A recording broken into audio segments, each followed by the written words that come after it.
Rees-Mogg. Thank you, Mr. Speaker. The problem with the withdrawal agreement is that it doesn't do what the Conservative Party said we would do.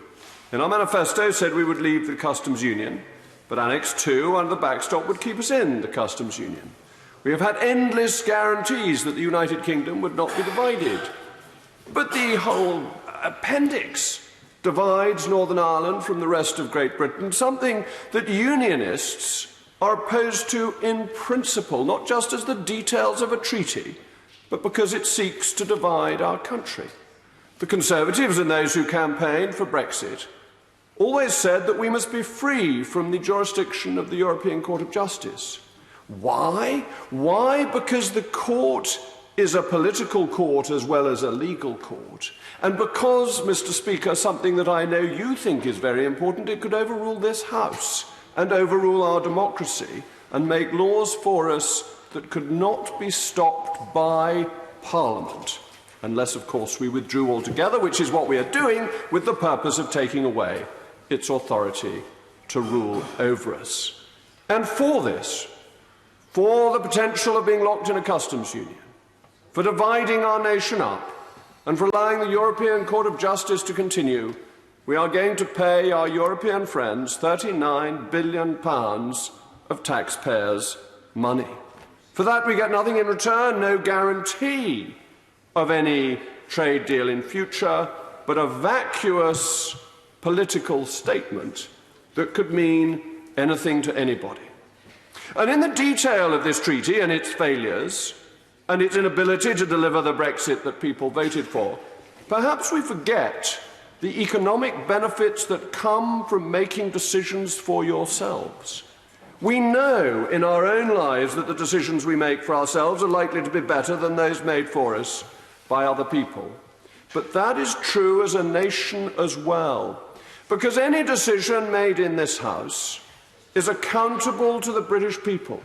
And the aim for us as politicians on all parties is to see the standard of living of the British people improve generation after generation, as my honourable friend, the member for Bournemouth, was saying in his speech. That is something we seek to do. In the Conservative Party, it was one of the founding principles that Disraeli followed, the condition of the people question.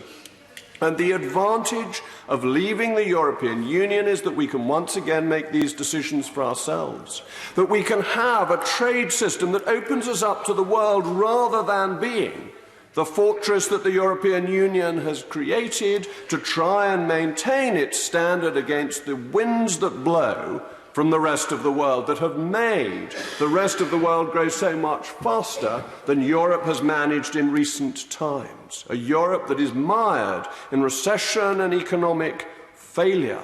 Would he allow me? Of course I'll give you. Well, I'm very grateful to my honourable friend. Can I just reassure him that I think if he took just a minute longer, he might just persuade me to join him in the lobbies?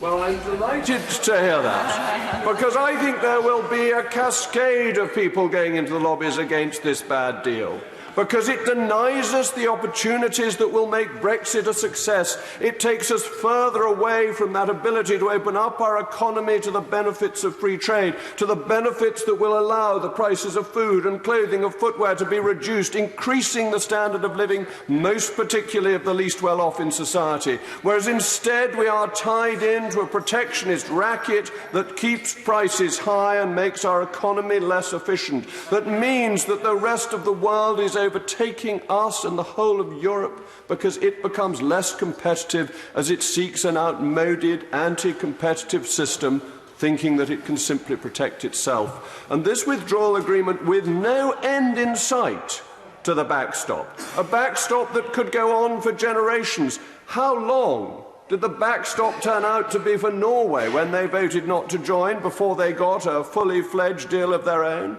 Mr. Speaker, over 20 years. So temporary in European terms is something that for most of us is a generation.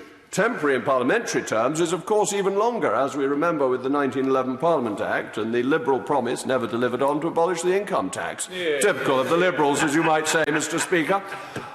And we risk denying ourselves these extraordinary opportunities, and in doing so, taking ourselves away from the electorate who we promised to deliver on Brexit for.